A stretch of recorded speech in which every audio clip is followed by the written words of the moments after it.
marunong ka bang magmahal? Alam mo ba kung tunay kang mahal ng iba? Yan, ang ganda po mga katanungan ito.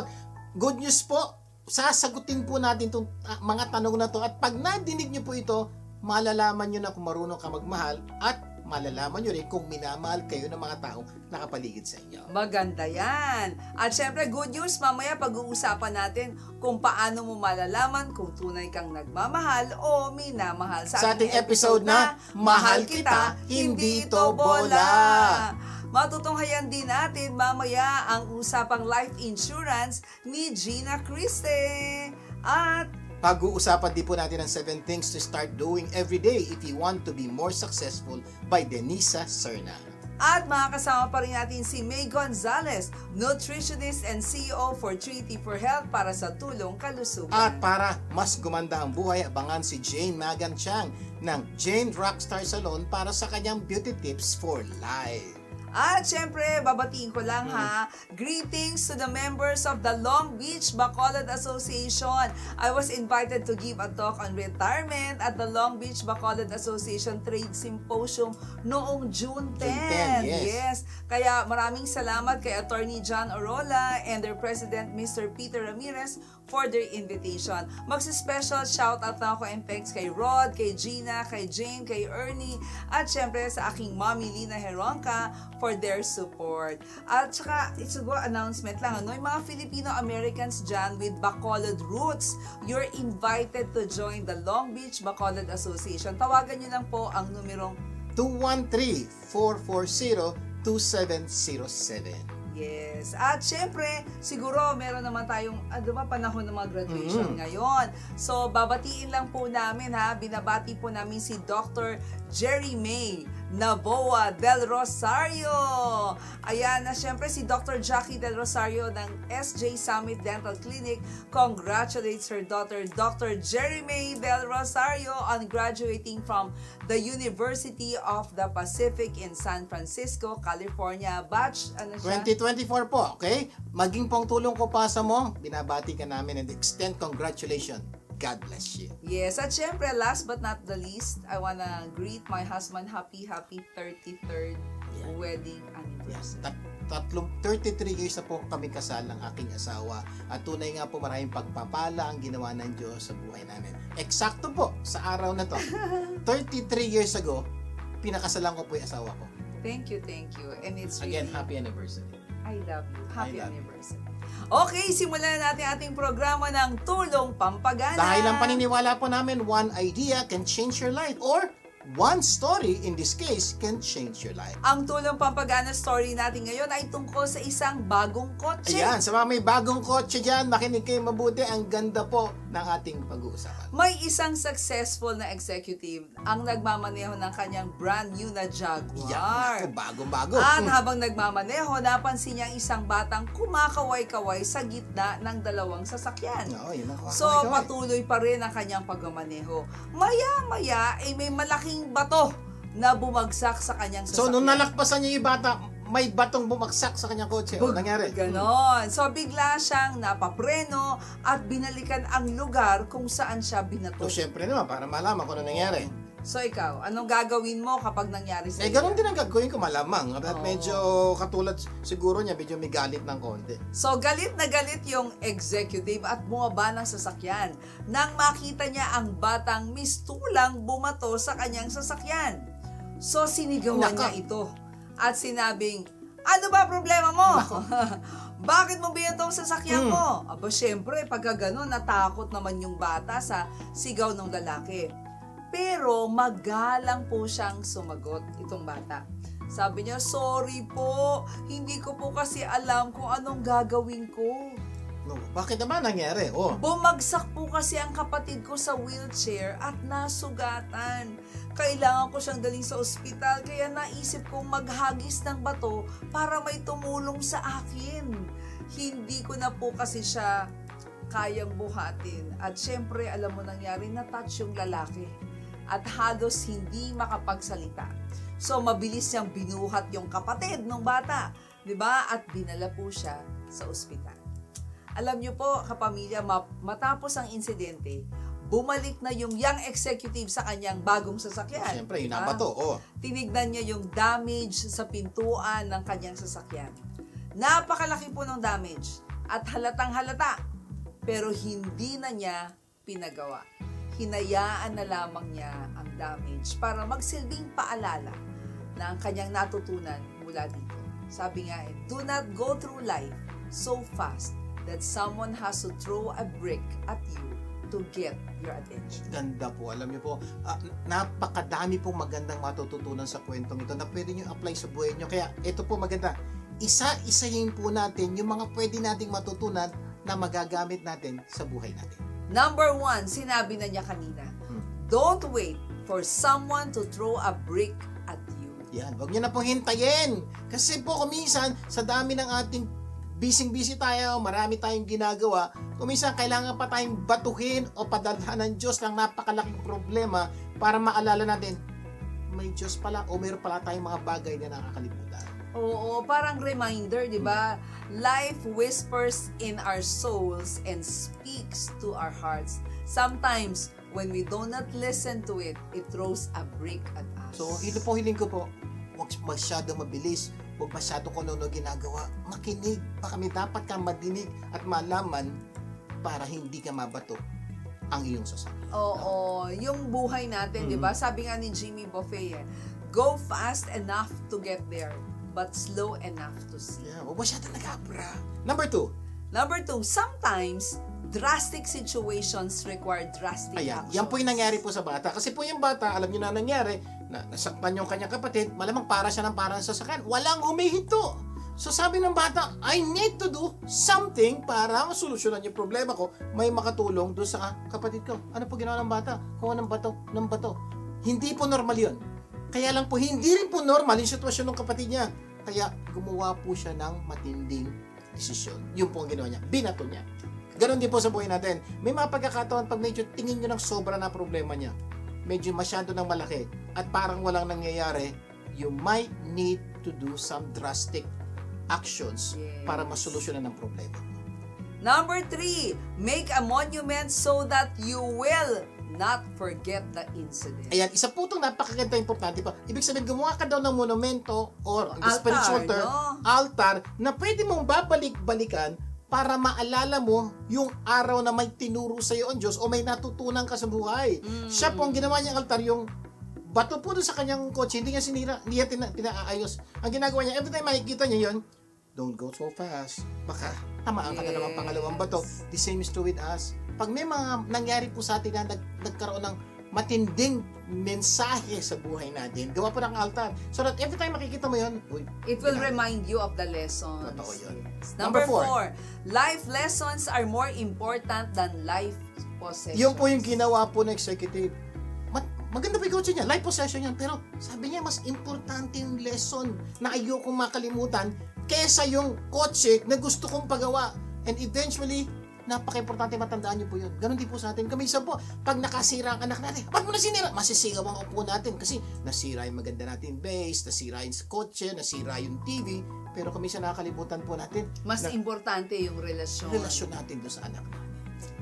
Wow, napakaganda at sana po marami tayong natutunan na ni-apply natin sa ating buhay. At para ganahan naman tayong kumain, visit Butterberries Cafe Food Truck every Saturday located in Eco Park 1030 Alpine Street, Los Angeles, California. Every Sunday po yan from 9 a.m. to 5 p.m. Nasa Melrose Trading Post naman po sila. Melrose Avenue, Los Angeles, California.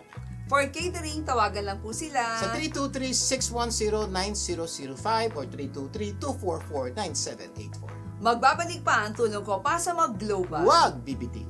Tulong ko ipasa mo, gaganda ang mundo. Tulong ko ipasa mo, gaganda ang mundo.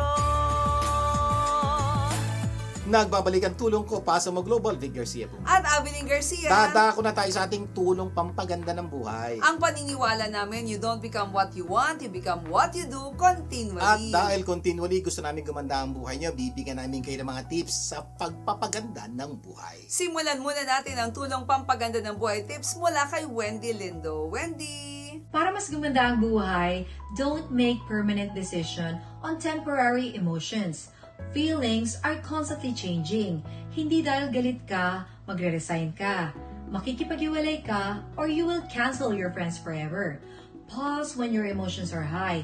Makakaiwas kang gumawa ng isang bagay na pagsisisihan mo. Life is short to hurt you and others. Remember, life is beautiful, so live your life beautifully. Catch me on the Wendy Lindo Show on YouTube channel.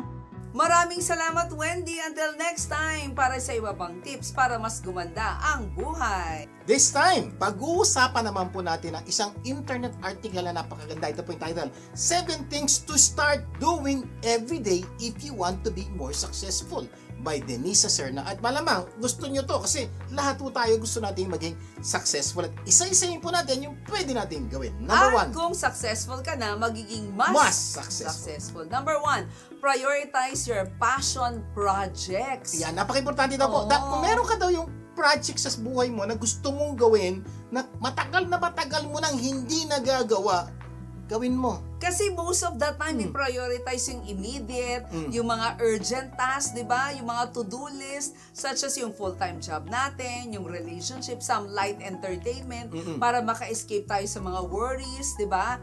Tulog, kain, bayad. Correct. Pero we often need to remember what we want in life. Or So, passion. napaka-importante po yung passion project. Kung may iba isang bagay na, for example po ako, nagtatrabaho po, may ginagawa, pero pag pagod na ako, nagtatrabaho uli ako. Paano yun? Ibang meron po akong passion project, yun po yung nagpapatanggal po ng pagod ko doon sa normal na ginagawa ko. Please do something about it. Iba ho, may iba yung mga matatanda, ganchilichi, yung iba photography, yung iba paggawa nito. Whatever it is, make a passion project that will make you happy. Hindi ka ba napapagod doon? Napapagod din, pero matagal kasi nga enjoy ka sa ginagawa. By the way, yung asawa ko kasi inventor. Kaya passion niya mag-invent ng new things. Pasyo ko pong sumulusyon sa problema ang meron ng tao. Pushing your passions or true purpose to the top of the list can give you the energy to feel great again. Kaya doing more doesn't always mean being more tired. Yes. Number 2, work with your energy levels, not against them. Yan. Alam niyo po, bawat isa po sa atin may energy level. Ano po ibig sabihin? Kaya po, may mga tao po pag maga, mahina, kulang sa energy. Pero sa gabi, mas malakas. May iba naman, sa umaga, ang lakas-lakas. Sa gabi, mas mahina. So, alamin niyo po kung ano yung katawan na meron kayo o energy level niyo at dun po niyo i-harness yung energy niyo. Kumbaga, i-structure mo yung araw mo around that energy level, no? Hindi yung kung mo gabi, tulog na kaagad ng mga 6 o'clock ng gabi. Pero nandun pala yung peak ng iyong So hanapin niyo po, mararamdaman niyo po yan. May mga oras na parang tamad na tamad kayo magtrabaho. Pero may mga oras parang kahit na ano ginagawa mo, parang enjoy ka pa rin. So normally po, yun po yung energy level and harness that. Doon po kayo maglagay ng malalaking problema, malalaking trabaho kasi matatapos yun po yan. Ang ganda ng paalala ni Denisa. Sabi niya, it's essential to avoid pushing yourself too hard when exhausted. Mag-nap ka daw and try it again later. Totoo po, napaka-powerful po nung Power nap. power nap. Many years ago, tinuro po sa atin, ayun na yung Siesta. siesta. Oo. Before, masama po tingin natin yun. Pero alam niyo po, ngayon po, may mga pag-aaral na po, maganda po pala yung siesta. Yung 30 minute na ipipikit mo Ipit lang mo. and everything. Pag gising mo pala nung malakas ka. And in some companies po, talaga po pinopromote yung power nap. You can do that too. Number 3, learn how to enter flow states. Ayan, ano po yan? Oo. May mga pagkakataon, pansin niyo po yung mga basketball player, may mga pagkakataon kahit anong itcha ng bola, pasok palagi kasi po nandun po sila sa flow state. Pinag-aralan po yan. Ano po sabi ng pag-aaral? Oo, sabi nga sa pag-aaral, research suggests that self-referential thinking disappears when you're deeply engaged in a task. Yan. Time seems to fly by and you become tunnel vision. Kaya nga po, maghanap po ng isang bagay na talaga po gustong-gusto nyo pong gawin. Pag nangyari po yan, makikita nyo, parang lumilipas ang oras, hindi ka gano'n napapagod at ang dami mong nagagawa. Number 4. Incorporate positive affirmations Ayan. into your routine. Ito po, critical po. Humanap po kayo ng positive at affirmation sa buhay nyo. Yung mga magsasabi na, uy, magaling ka. Kaya mo yan. You can do it. Mahirap man yan, pero kaya mo yan. So, words that will affirm you, that will encourage you, at sigurado po, pagiging successful. Sabi nga sa pag-aaral, repeating the exact positive phrases can transform your mindset. Magaling ka, kaya mo yan, di ba? So, Ako po, normally ginagawa ko pag may problema at parang nahihirapan ako, sabi ko sa sarili ko, Vic, pass the test. Test lang yan, ipasa mo yan. So, mangyayari po, dahil feeling ko test, lalo akong lumalakas at ipaglalaban ko at hahanapan ko yung tamang sagot sa problema. Ngayon mamaya, uy, tapos na. Napasa ko po yung test. Sa akin po, napaka-power po rin salitang, Vic, pass the test. Number 5, write down at least one good thing that happened today. Ayan, isang maganda daw pong paraan para maging successful at maging masaya tayo. At the end of the day, sulat, ano ba yung maganda nangyari ngayon? Kahit isa. Kung kaya nyo, 2, 3, 4, 5, mas maganda kasi po yung isa magkapasaya sa inyo. Yung 2, maging masayang-masaya kayo. Yung 3, masaya. At sigurado po ako, may magandang nangyari. Kahit isa. Pag ginawa nyo po yan, at ginawa nyo habit araw-araw, promise po, you'll be successful. Kahit maliit yan eh. Di ba? Maliit. Maliit o malaki. Kasi one of the best ways to be successful is to appreciate what you already have. And being aware of abundance and feeling gratitude attracts positive energy. So, for example, gigil na gigil tayo sa kapatid natin na inaway tayo. Pero, hindi mo maisip, meron tayong kapatid na hindi tayo inaway. Gigil tayo sa kaibigan natin, hindi tayo binati. Pero meron tayong kaibigan binati. Focus po doon sa isang maganda. Huwag kang focus doon sa isang pangit. Masisira ang araw mo. Number 6, read, and read. Yan, napaka-importante po daw. Basa. Bakit? Kasi daw po, yung tao nagbabasa natututo. At ang sabi, matandang kalabaw lang daw po hindi natututo. Matandang tao lang hindi natututo. Daw, kung gusto natin huwag tumanda, read, aral. Oo, kami ho lagi nag-aaral kasi wala kami ibabahagi sa inyo pag hindi kami nag-aaral. Sabi nga ni George Martin a reader lives 1,000 lives before he dies. Yan. The man who never reads lives only one. Yan ang ganda po kasi po pag nagbabasa ka, dami mong malalaman, dami mo natututunan, dami mong impormasyon na pumapasok sa isip mo na makakatulong sa'yo. At number 7, Interact with people who inspire ayan, you. importante rin po ito. Maghanap po ng tao na pag nakausap mo, lumalakas ka na energize ka. Umiwas sa taong pag nakausap mo, nangihina ka. Yan. Kaya isurround daw natin ang ating mga sarili with certain people that can significantly impact you more than you realize. Pay attention to the company that you Yan. keep. Ibig po sa Tagalog, Diba? ingat sa mga barkada, sa mga kwentuhan, dahil yung mga tao niyan, pwede pong nakakakuha ng energy nyo o nagdadagdag sa energy nyo para gumanda ang buhay nyo. Mamili ng tamang kaibigan. Sabi nga, paano mo mararating yung pangarap mo kung yung pinapalibutan ka ng mga naiinggit sa'yo, nagdududa sa'yo, di ba? Kaya find friends who are happy in their own skin, who are working hard to achieve their own goals, and whose kindness and love endlessly inspire you. Sana marami kayong natutunan sa ating pinag-usapan. At sa mga uuwi ng Pilipinas, may paalala lang kami para lalong gumanda ang buhay ninyo. Visit Pretty Looks, Master of Eyebrows. Nag-o-offer din sila ng beauty treatments for you to stay pretty. Visit their website for more information and Pretty Looks location. Mamaya, sa tulong dagdag kaalaman, pag-uusapan natin, paano mo malalaman kung tunay ka nagmamahal o minamahal? Magbabalik pa ang tulong ko pa sa mag-global. Huwag bibitiw. Tulong ko, ipasa mo. Gaganda ang mundo. Tulong ko, ipasa mo. Gaganda ang mundo. Nagbabalik ang tulong ko pa sa mag-global. Vic Gersim. At Evelyn Garcia. Dadako na tayo siya. Tulong dagdag kaalaman. Kung saan hahanap tayo ng paraan para mas madagdagan ang ating kaalaman. Kapamilya. Ito tanong ko. Pakinggan nyo mabuti at sagutin nyo. Marunong ka bang magmahal? Mas magandang tanong, mahal mo ba talaga ang iyong asawa, ang anak mo, ang magulang mo, ang kaibigan mo, mga taong nakapaligid sa'yo? Malamang ang sagot nyo po sa tanong na yan, oo. Pero ngayon po, may gagawin po tayo at may tuturo po kami sa inyo para malaman yung tunay kayo nagmamahal. Baka pagkatapos ito masabi nyo, ay parang hindi yata ako nagmamahal or parang hindi yata ako minamahal. Totoo po ito, kaya po makinig po kayo mabuti. Marami po kayo matututunan. Maraming tao nagsasabi ng I love you. Yan.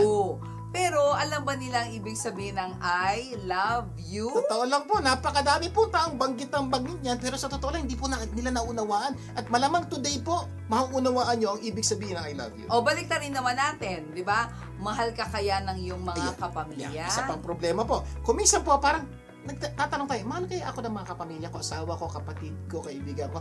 Ngayon, malalaman nyo na.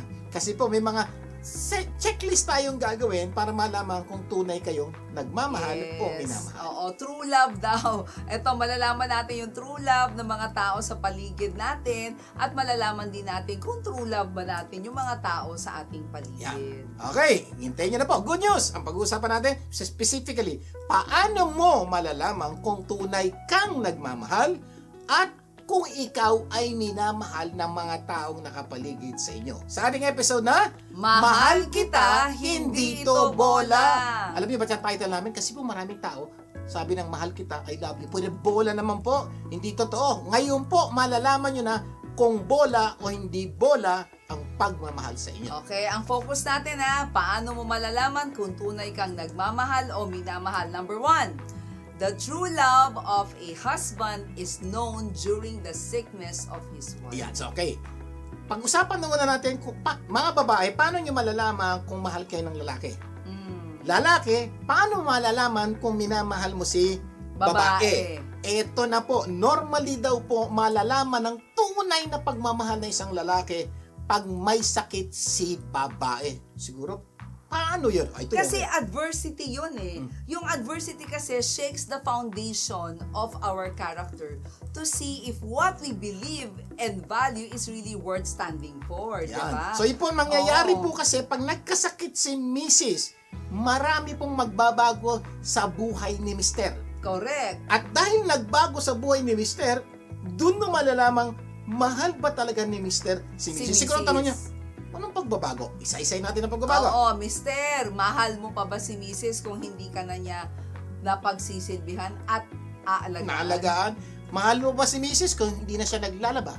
Hindi na siya nagluluto? Hindi na siya namamalansya? Kasi po, normally, under normal situation, si Mrs. gumagawa niyan. Yes, Pag may sakit. Kasakit si Mrs., Mister, ikaw gagawa. Ano pakiramdam mo habang may sakit si Mrs. at ginagawa mo itong mga bagay na to? Galit ka ba? Inis ka ba? Asar ka ba? Dahil may sakit si Mrs.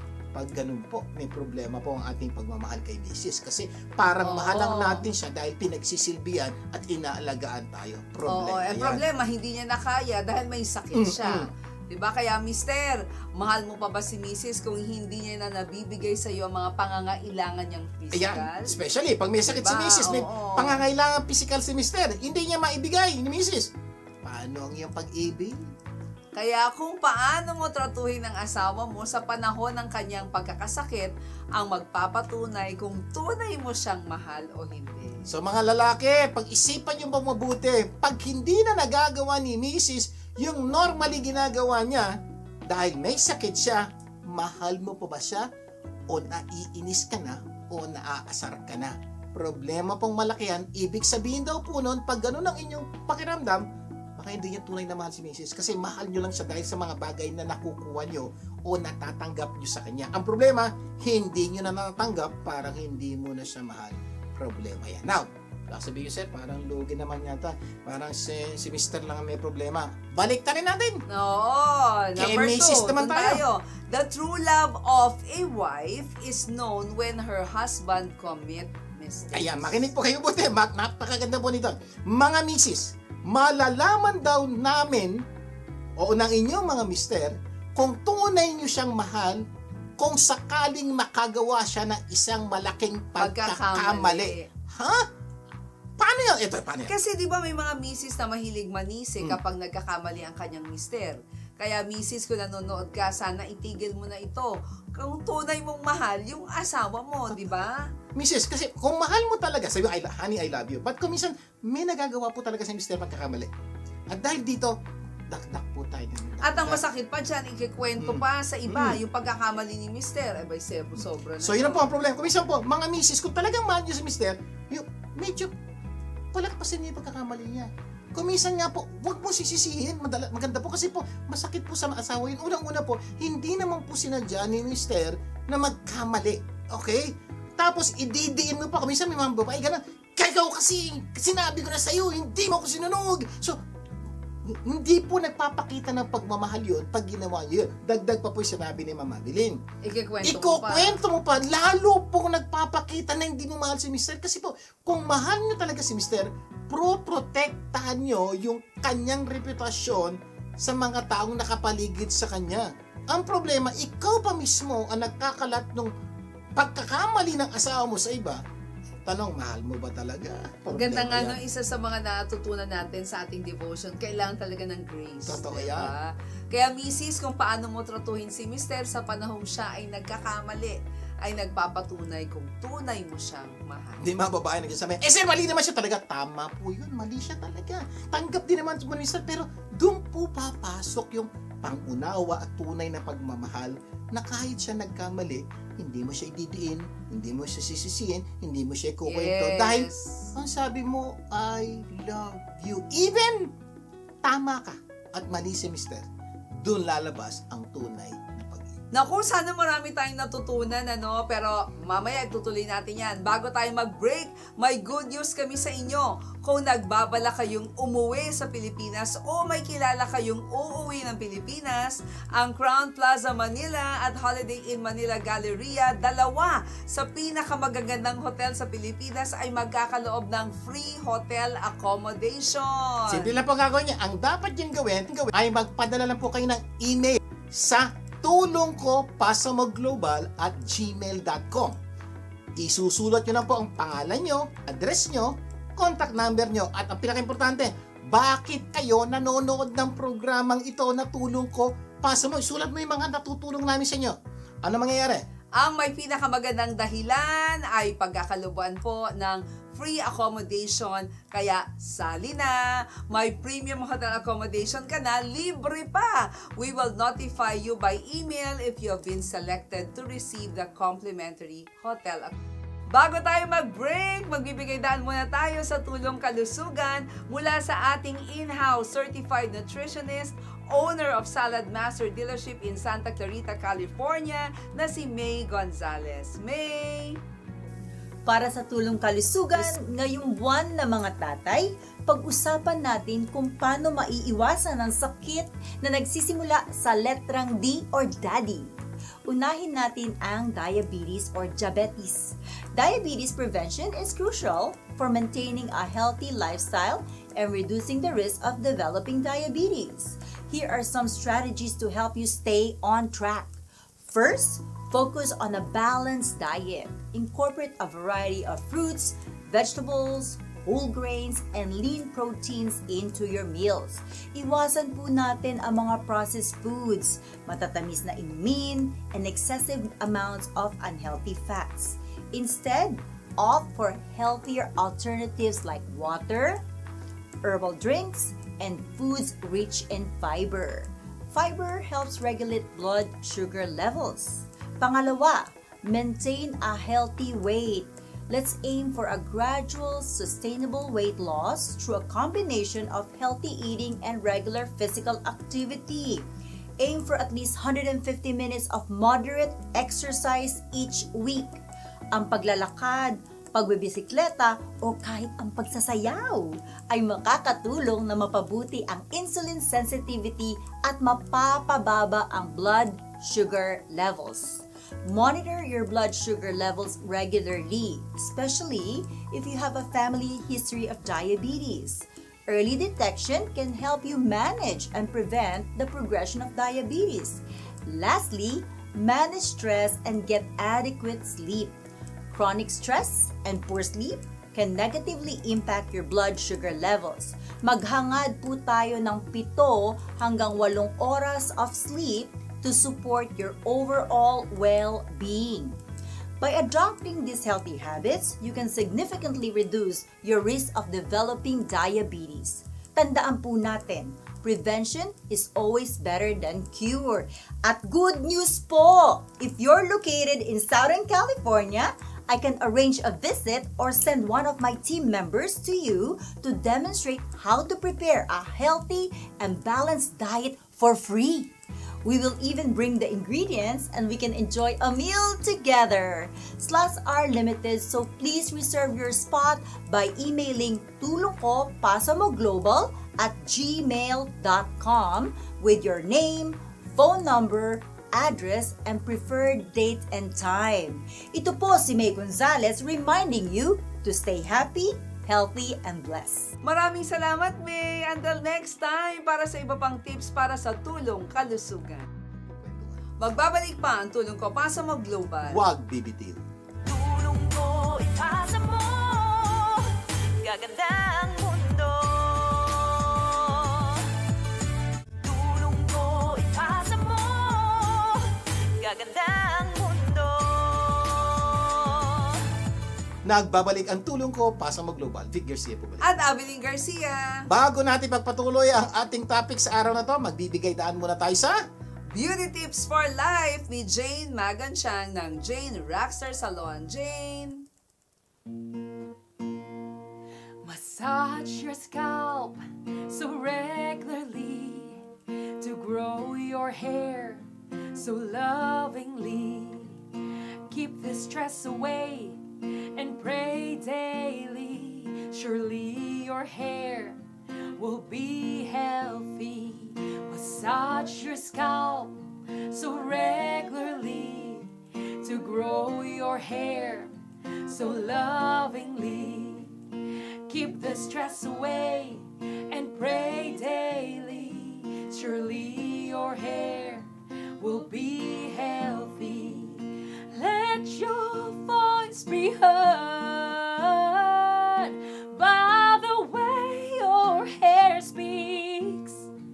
At Jane Rockstar Salon, yes, you can be whole. Maraming salamat, Jane. Visit Jane and get a free hair consultation at Jane Rockstar Salon at 12146 South Street C, Artesia, California. tawagan po ang numero 562-850-7110. Okay, itutuloy na po natin ang pagsagot sa ating tanong na paano malalaman kung tunay tayong nagmamahal o minamahal. Sa ating episode na Mahal kita, hindi ito bola. May kanta nun na. Mahal kita, hindi ito bola. Sana yun po talagang kanta po natin sa mga mahal natin sa buhay. Oo. So, review lang po tayo. Number 1. Number 1, the true love of a husband is known during the sickness of his wife. Yan. So, number 2. Number 2 naman, the true love of a wife is known when her husband commits Ayan, mistakes. ganda po ano. Okay, Ah. punta naman po tayo sa number 3. Okay, ano po yung pag-uusapan natin? Number 3 naman, the true love of a child is known during the old age Ayan. of their parents. Ang ganda. Ngayon, ang usapan na anak sa magulang. Paano daw natin, kung matanda na tayo, paano natin malalaman mga magulang kung mahal tayo ng anak natin? Bilang anak naman, anak, paano mo malalaman kung mahal mo ang mga magulang mo? Oo. Malalaman daw yan sa panahon ng katandaan ng inyong mga magulang. Halimbawa, matanda na yung mga magulang mo at nangangailangan ng tulong. Ano ang tulong? Yeah. Suporta, lalo na financial. Anong Ano gagawin mo? gagawin mo? Sasabihin na, Oo. dami ko nang binigay eh. Binigay ko na ito. Tapos hanggang ngayon nangingi pa rin. Pag-isipan mo mabuti. Di ba nung bata ka, dami ka nang binigay sa'yo ng nanay mo? Tatay mo? Di ba? Hingi ka pa rin ng hingi. Pero dahil sa pagmamahal ng mga magulang mo, bigay pa rin ng bigay. Yes. So ang tanong, mahal mo pa talaga ang magulang mo? Mahirap na bang kausapin o unawain ng mga magulang Yan, mo? ibang usapan to. Na kung minsan para bang sasabihin mo nakakaubos ng Nako. pasensya. Kung minsan siya yung mali, siya pagalit. Ayan, may mga pagkakataon Diba? mga anak, nararamdaman yun, diba? Pagkausap mo yung kanma, ko na ba naman, nasabi na, uulitin pa, tapos paulit-ulit lang yung kwento, nakakainis na. So, ano po ang nangyayari? Yung bata po naiinis. Pero kung tunay niyong mahal ang magulang niyo, dapat pagpasensyahan niyo. Yes. Bakit? Mahal niyo siya. Tandaan niyo ng bata pa kayo. Hindi ba ang kulit-kulit niyo rin? Di ba pinagpasensyahan din kayo ng magulang niyo dahil mahal kayo ng magulang niyo? So, ang punto ko po mga anak, pakita niyo po yung pagmamahal yung kayong matanda na ang magulang.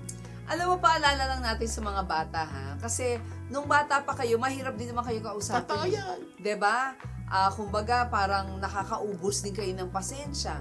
Pero patuloy kayong minamahal at inuunawa ng inyong mga magulang. Ngayon bumaliktad diba? na. Siya na po'y mahirap kausapin, kailangan ng pasensya. Oo. Kung nagawa po ng magulang natin to sa atin, mahal niyo talaga ang magulang niya, gawin po natin ang pasensya sa ating mga. At nasabi mo kanina, di ba, nung bata pa, marami rin namang pangangailangan financial yung bata.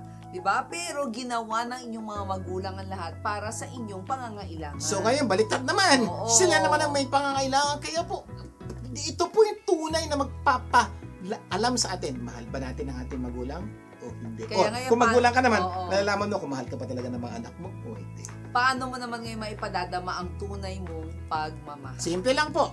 Unawain, pagpasensyahan, suportahan natin ang ating mga magulang katandaan. Ito po ay magpapatunay na mahal natin sila talaga. Number 4. The true love of a parent is known during rebellion and disrespect baliktad of naman to. their children. Ito na baliktad. Oo. Ibig sabihin, malalaman ng tunay na pagmamahal ng mga magulang sa kanilang mga anak sa panahong rebelde, ang ating mga anak suwail, rebelde, walang galang ang ating mga anak. Yan. Oo, tayo mga magulang, kahit anong pagkakamali ng ating mga anak, nakakaya nating patawarin, di ba? Hindi nag-aaral, nangungupit, nagpapasaway, di ba? Pero pinapatawad natin. Pero ang nahihirapan tayong mga magulang ay kapag wala ng respeto o binabastos na tayo ng ating mga anak, masakit sa puso Doon po diba? dumarating yung pagkakataon para bang Oo. yung pagmamahal po ng magulang nauubos kasi wala ng respeto yung anak. Pero kung tunay nating mahal ang ating mga anak, mga magulang, Yes. kahit sa kanila ng kanilang pagbabastos, Yes. ng kanilang walang respeto, ay di po natin sila titigilang mahalin dahil po yun ang tunay na sukatan ng pagmamahal ng isang magulang sa anak. Pag nagawa po natin yan, tunay natin mahal. Sabi nga, ang parenting, walang retirement. Di ba? Number 5. The true love of a sibling is known during sharing Ayan. of inheritance. Ito naman po. Paano malalaman kung nagmamahalan ng magkapatid? Okay? Maraming pagkakataon, mahal kita. Dito daw po masusukat ang tunay na pagmamahal. Paghatian na ng mana. Problema ang malaki. Nawawala na yung pagmamahal ng magkakapatid. Yung nakakalungkot, di ba? Sa may mga problema sa mana, pwede naman ipaglaban ng inyong karapatan sa mana. Di ba? Nang may pagmamahal. Kaya kung tunay mong mahal ang kapatid mo, kung konting bagay lang naman, ibigay mo na. Kasi kesa po masira Oo. ang inyong relasyon, ang inyong pagsasama, ang problema po, paghatian na po ng mana, talaga nawawala na yung Sa sarili, kapatid. oo. So, yun po ang problemang malaki. Diyan po natin makikita kung talagang mahal natin ang ating kapatid. Kahit minsan hindi lang konti, malaking bagay. Oo. Dahil ayaw mo masira ang iyong pagsasama, ibigay mo na. Pag binigay mo, maaring nawalan ka ng material na bagay. Pero, nanatili ang pagmamahal at ibigay niyo sa isa't isa. At kung tunay kang mahal ng kapatid mo, ibabalik sa iyo yun. Yes. At baka mas malaki pa dahil, alam mo, mas mahal kita, ito mas marami para sa iyo.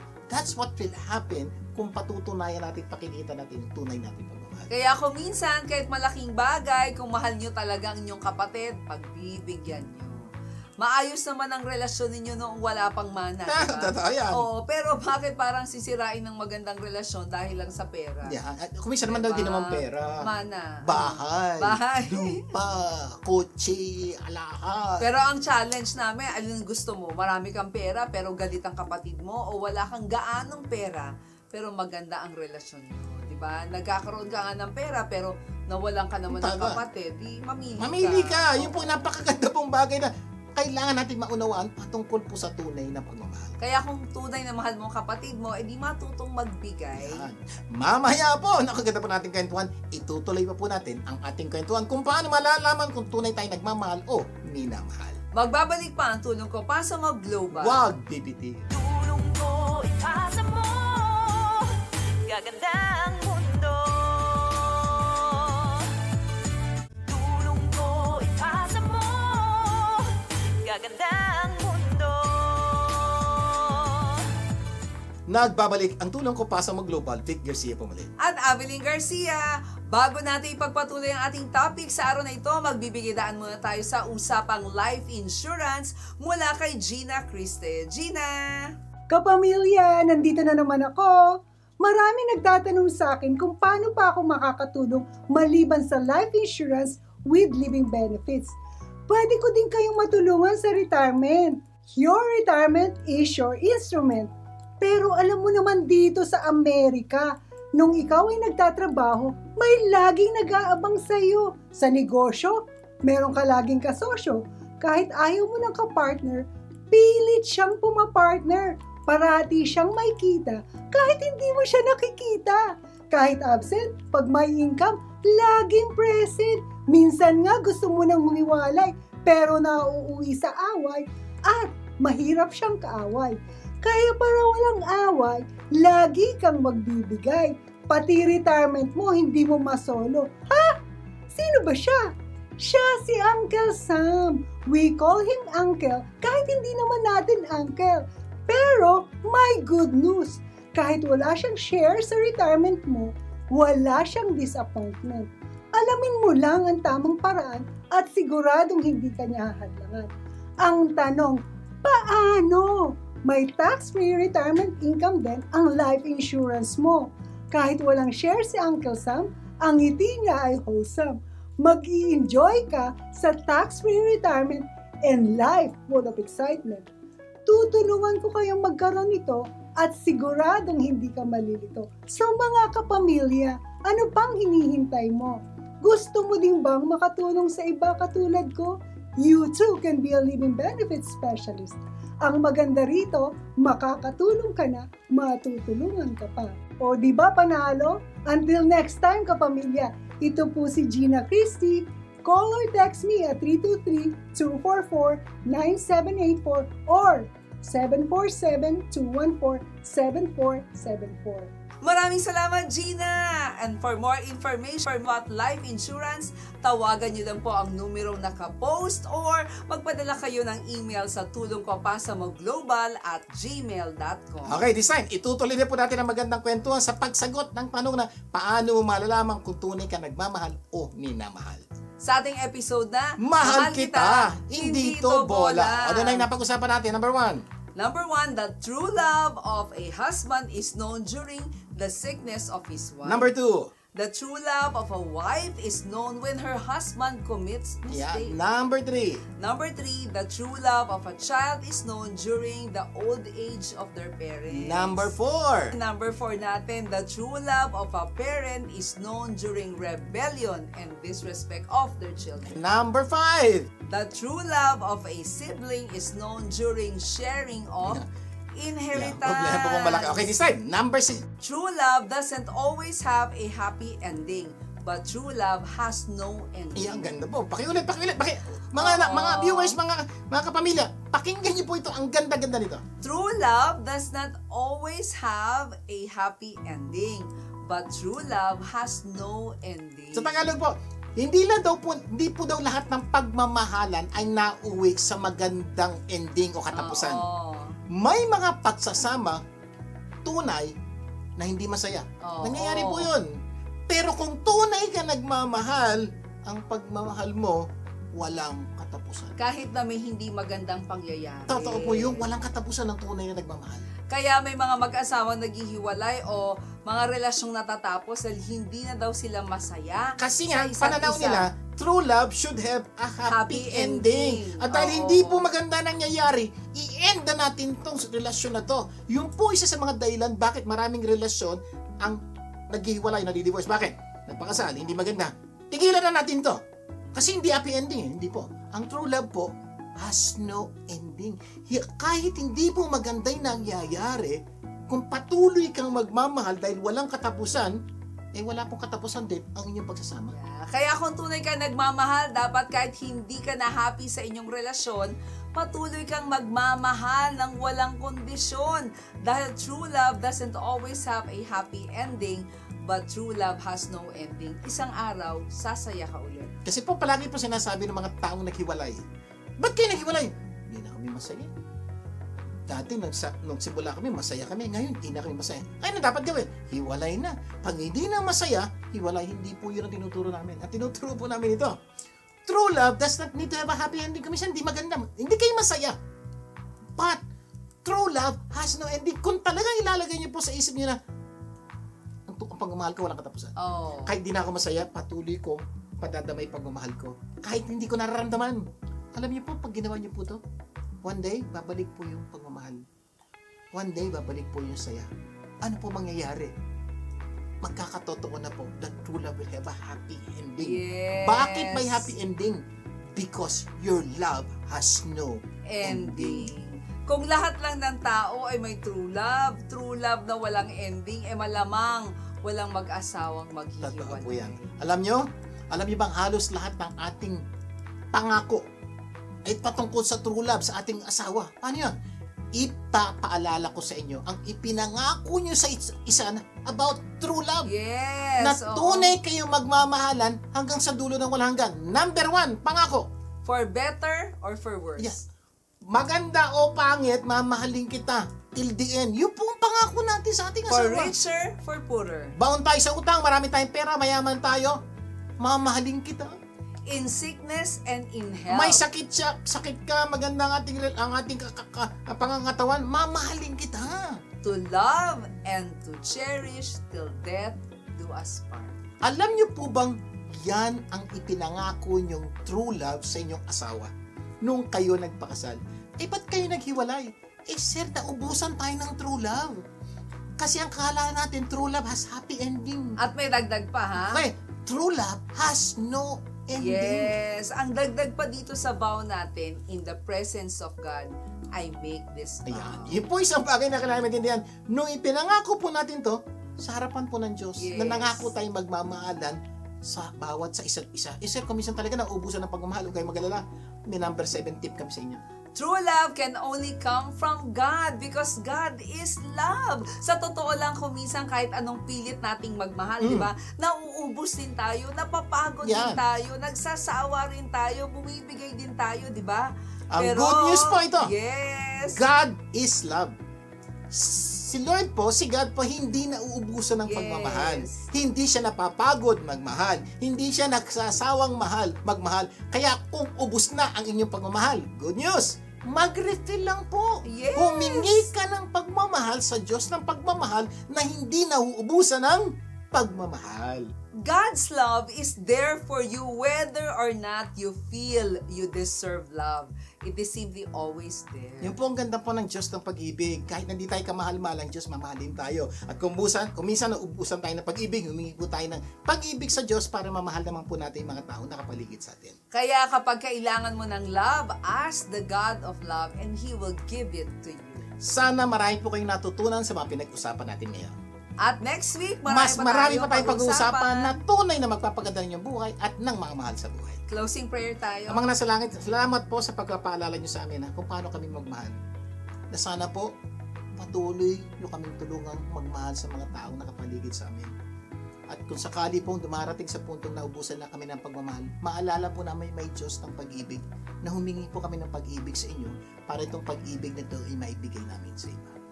Pagpalain niyo po lahat ng relasyon. Bless them above and beyond what they can expect or think or even ever imagine. In Jesus' name, Amen. Amen and And amen. amen. Shout out lang ako kay Tito Gimo and Tita Terry Moreno. We love you. And of course, my mommy Lina Heronca. Love you po. Laging tandaan, kung ano man po naitulong ng programang ito, ipasa nyo naman sa iba. Imbitahin niyo po inyong kapamilya na tumutok sa tulong ko pasa mo sa susunod nating pagsasama. At sama-sama natin pagandahin ang ating buhay at ng mga mahal natin sa buhay. Ako po ang inyong kapamilya, Vic Garcia. Ako na po si Abilene Garcia. Laging tandaan, sa tulong ko pa sa mo global, Gaganda ang mundo.